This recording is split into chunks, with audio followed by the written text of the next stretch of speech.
Ce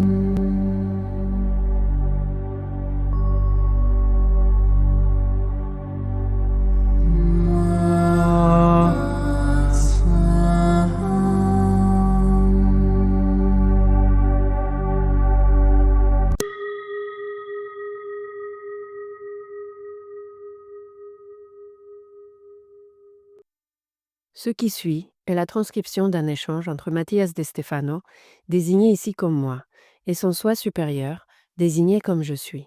Dans cette capsule, la voix féminine incarnera le moi, tandis que la voix masculine représentera le je suis. Cette conversation, intitulée Chien, a été réalisée le 4 février 2021. S'il y a une étoile qui a le plus marqué ma vie lorsque je regarde le ciel, c'est Sirius. Mais je pense que c'était le cas pour tout le monde sur Terre. Quand je la regarde, j'ai l'impression de regarder ma maison.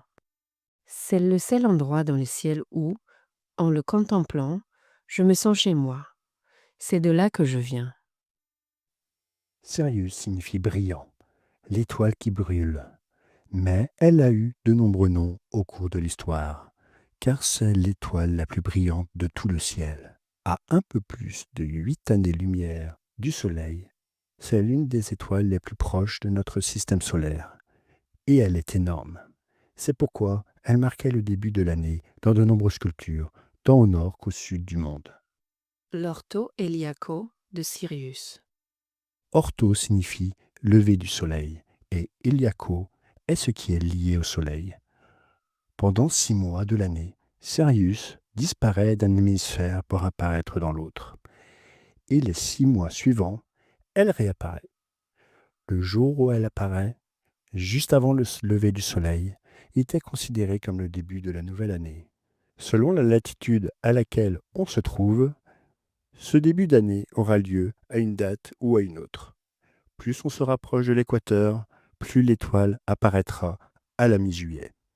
Vers la latitude 20 nord, elle apparaîtra vers la fin juillet, tandis qu'à la latitude 30 nord, elle apparaîtra vers le début août, territoire où se trouve l'Égypte.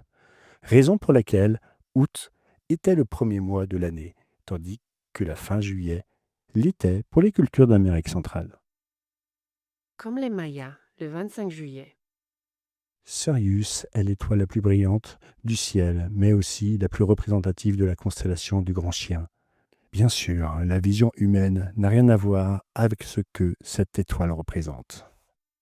Nous l'appelions populairement Akem, Daned, l'étoile mère, mais d'autres la connaissaient sous le nom de Ina, Sirius, même si elle ressemble à une étoile, en étant en réalité deux, une petite et une grande, l'une appelée In et l'autre Na.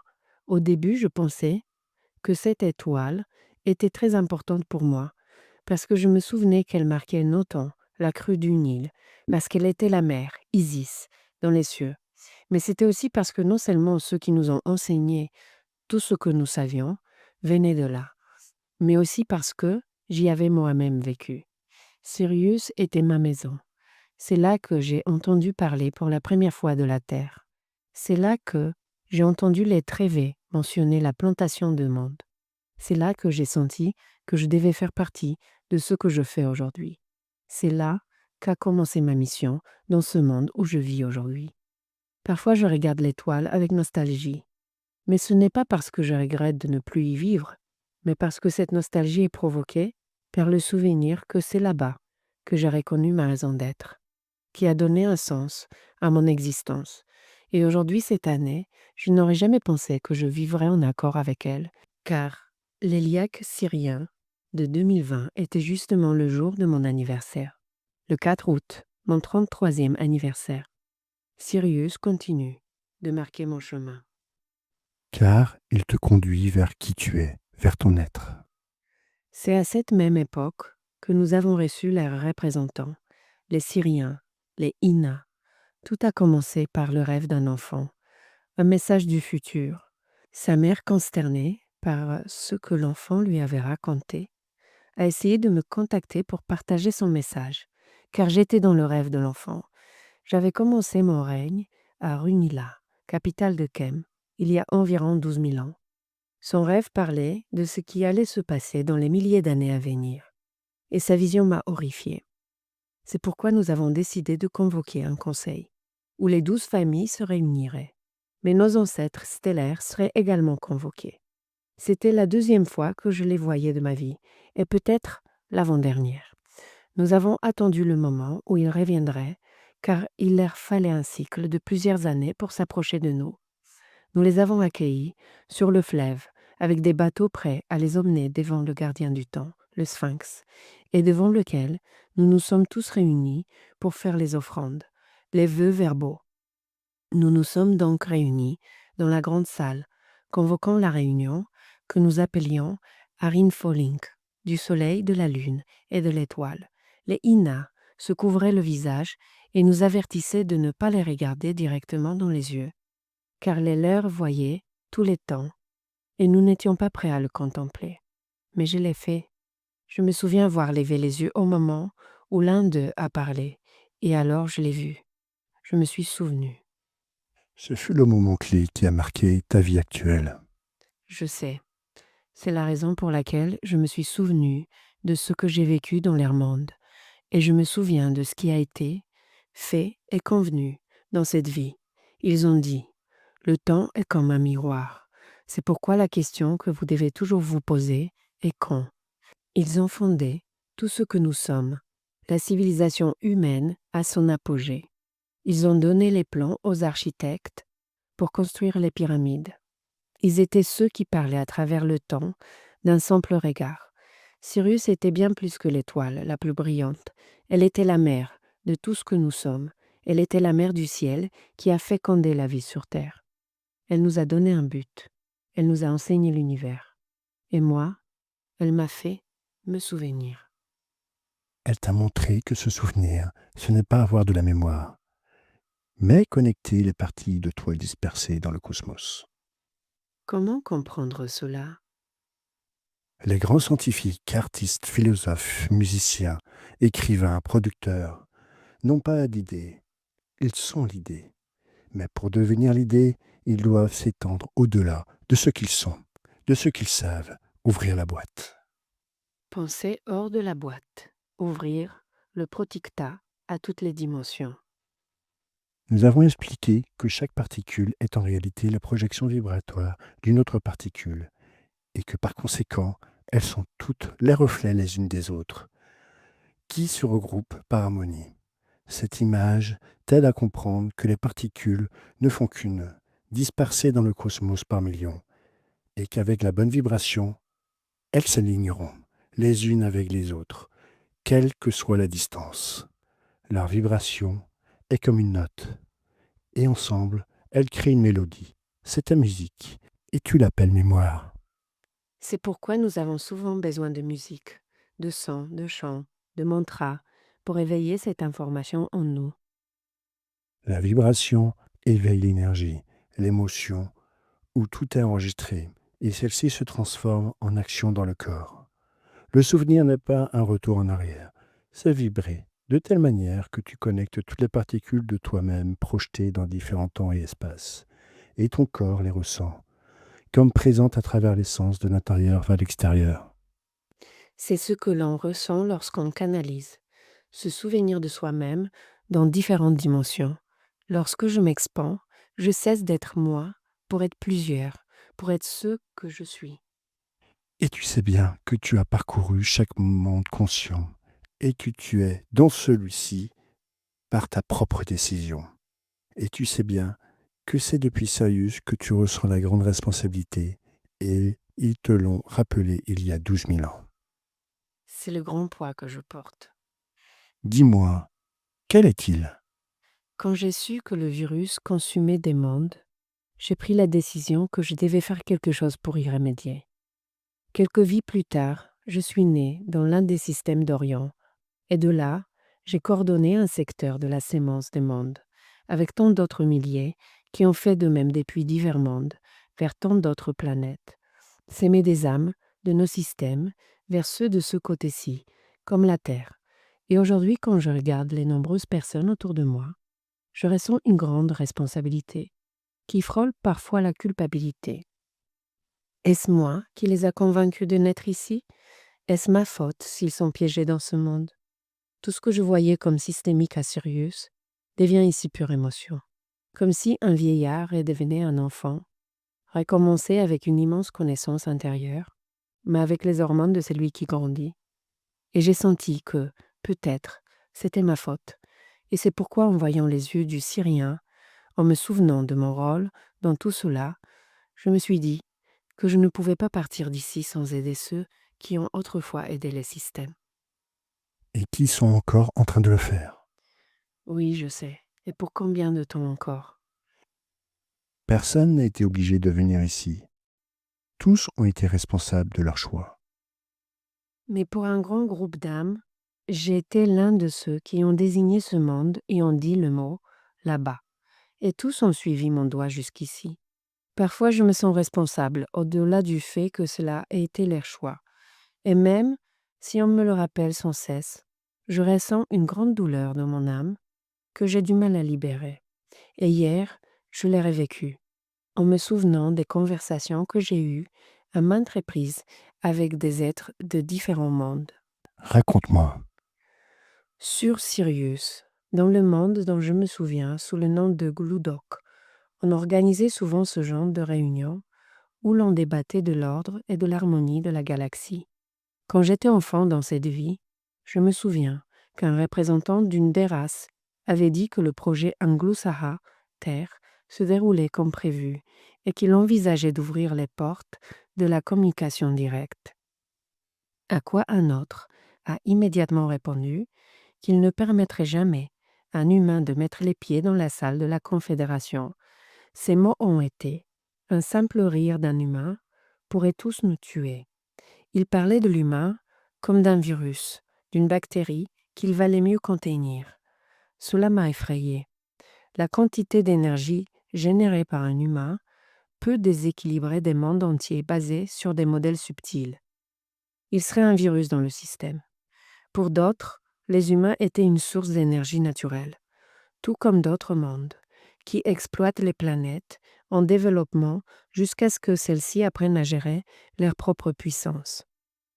J'ai souvent été témoin de cela, de débats sur l'état d'évolution de la Terre. Si elle était prête à savoir certaines choses ou non, à en gérer d'autres ou non. Et un jour, j'ai décidé de devenir humain, moi-même, comme beaucoup d'autres comme moi. J'ai commencé à tomber amoureux de ce monde, et mon énergie s'est liée à lui, à elle. Mais les réunions ont continué, et même si elles semblaient de plus en plus s'éloigner, se dissiper dans le temps et l'espace, elles continuaient à résonner en moi. Non plus comme des mondes extraterrestres, mais comme des confréries de lumière, des êtres subtils. Les particules étaient de plus en plus subtiles et dispersées, comme lorsque l'on perd la fréquence d'une station de radio, des interférences. Mais maintenant, en me connectant chaque jour davantage, le signal revient et réveille ma mémoire. Et ce que j'ai été autrefois, et ce que je suis dans d'autres mondes, commencent à résonner en moi, comme dans de plus en plus de personnes. Comme cela s'est produit hier. Je pense que cela avait à voir avec le fait qu'une nouvelle année commençait depuis le je suis. Et ce qu'on m'a dit c'est: ne te relâche pas, il reste encore beaucoup à faire. C'est la partie la plus difficile. Beaucoup disaient qu'il y avait des choses que je ne devais pas partager, que les humains sont encore des enfants, qu'ils nous considèrent incapables de gérer beaucoup de choses. Et c'est vrai, nous sommes comme ça. Ils disaient que beaucoup font la même chose que moi, mais que, comme moi, il leur est impossible de trouver le juste équilibre. Il reste encore 2 cycles de 26 000 ans avant que les humains parviennent réellement à atteindre un niveau adéquat. Pour nous, cela semble lent, mais vu du temps galactique, ce n'est rien. En termes d'âge des systèmes solaires, le nôtre a 18 ans. Je pense que cela fait de nous un système dans lequel nous commençons seulement maintenant à nous émanciper, à voir ce que nous voulons devenir quand nous serons grands, ce que nous allons commencer à étudier ou à travailler. Je suis d'accord avec eux, du moins avec beaucoup d'entre eux. Ils disaient qu'il reste encore de nombreux processus de transition difficiles à traverser et que nous continuons à nous accrocher à des messages d'espoir parce que nous vivons de foi et non de fait. Nous attendons le salut et ne nous responsabilisons pas de nos actes. Et je l'ai pris très personnellement. C'est vrai. Oui, je sais. Je considère que je fais ce que je peux, à tous les niveaux, du moins dans la mesure de mes moyens. Je ne suis pas venu pour sauver qui que ce soit. Je suis venu pour essayer d'éduquer, de partager. Et parfois j'ai l'impression que ce n'est pas suffisant. C'est peut-être à cause de cette culpabilité. Mais ce qu'ils disaient concernait la façon dont nous prenons les choses. Ils m'ont dit qu'à partir de cette nouvelle lune, le 11 février, commencerait la préparation pour la grande épreuve du réseau. Chaque 22e jour de chaque mois, de février à août 2021, nous devrions avoir l'intention d'activer un attribut spécifique, son, lumière, forme, amour, sagesse et volonté. Pour conclure dans l'unité de l'être, le 22 août, lors de la lune bleue. Cela me rappelle les réunions de Sirius, les assemblées, les conciles, où nous discutions du plan, des étapes à suivre. Hier, cela m'a rappelé cela. Mais le sérieux et la pression de certaines espèces m'empêchent de supporter le sentiment de culpabilité et de responsabilité dans mon émotion. Tu es libre. Oui, mais jusqu'où? Écoute-moi bien. Tu es libre. Tu es libre. Le poids que tu ressens, c'est toi qui l'as choisi. Personne ne te l'a imposé. Le poids que chacun de nous porte est la responsabilité que nous avons choisie. Le fardeau que nous traînons est le poids de notre choix. Tu ne dois rien à personne. Personne ne dépend de toi. Tu es libre. Celui qui ressent un poids pour sa famille est en réalité libre. Celui qui ressent une responsabilité pour son travail est libre. Celui qui se reproche des erreurs commises est libre. Ceux qui vivent selon le karma sont libres. Celui qui se voit accomplir une mission est libre. Celui qui s'occupe d'un enfant en sentant que c'est la chose la plus importante est libre. Tu comprends? Tu es toujours libre. La seule chose qui te pèse, c'est ton choix sur les choses. Tu fais ce que tu peux, non pas parce que c'est à ta portée, mais parce que tu peux. Tu es libre de décider de ne pas le faire, tout comme tu es libre quand tu as choisi de le faire. Mais le poids ne pèse pas sur toi, car tout ce qui existe est un souvenir, un réseau, et en partageant ce que tu sais, tu répartis ce poids, tu distribues la pression, tu n'es plus seul, ni ici, ni là-bas, tu te souviens. Mais ce qu'ils disent. Hier, certains me disaient que je ne devais pas partager des choses qu'ils ne savaient pas encore gérer. D'autres discutaient du fait que c'était peut-être le moment de tout lancer pour nous rendre responsables. Quelle place occupons-nous dans ce débat? C'est la guerre à transcender, la guerre de votre création. Es-tu prêt à l'affronter et à te souvenir de la liberté? Peut-être que oui. Peut-être que j'ai besoin de lâcher la pression de Sirius. La pression qui constitue ce que je suis aujourd'hui, ce que nous sommes, ce qui nous a fait construire cette humanité. Et pour cela, je dois aller directement au conflit qui l'a déclenché. La liberté ne s'obtient qu'en trouvant l'ordre dans ce chaos que vous avez créé par l'oubli. L'oubli, c'est perdre son axe, oublier d'être guidé par les étoiles, glisser sur le sol ferme, perdre la cohérence du centre. L'ordre est ce que Sirius vous a donné dès le début. L'ordre est ce que vous devez retrouver. Et le premier désordre a pris naissance dans la guerre entre le moi et le je suis. La guerre d'Orient. Il est temps de revenir à l'origine et de vous rappeler pourquoi vous êtes ici.